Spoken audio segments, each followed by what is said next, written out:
som si dobre žil. Z toho čukla? No. No, žil. Na seba zarobil ten pes na žranicu, a ešte aj na mňa.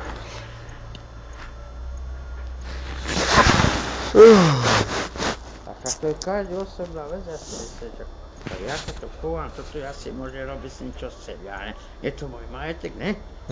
Čo oni majú do toho zasahovať? No si nič. No ja si tak myslím, že v Amerike je to románna vec. V Amerike? A určite v Amerike, že tá Argentina, keď chodíš, že tam románna vec, je súboj, tam to robia každú sobotu. Víš čo myslím, akože románny verejnosť, tam kone sa chodia byť. Kone?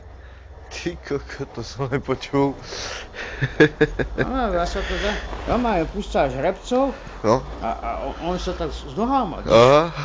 A kúšu sa aj hryzú, oni rovne hryzú. Však on, áno, to pokúšal, to No a Kelly vyhrá hotovo, idú ostávky. No však teraz ich to je vec, sú to ich kone, ne? Aha. Takže tuto je došlo ten zákon, ochrana, henty vyjebaná zvieratá, víš, a títo pičoviny, zelen a toto.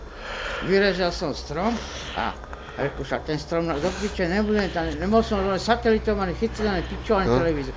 Reku, jaký oni topol tam stojí, chytil som sa, on je, reku, kamarád, ako dojde z motorovou pivu, vyjeb ho do piče. Jasne. Víš, narežal do piče, hovorím, mal som tu kur, reku, lebo mi zaslaná, ani slnko mi nejde do...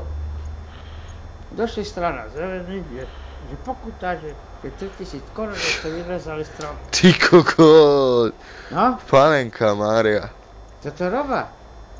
To jebnutí ľudé. Čo vám to už drbe?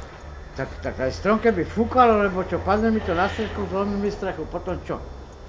Keď dojde aká dobrá fuja, veď sa. Potom už nie.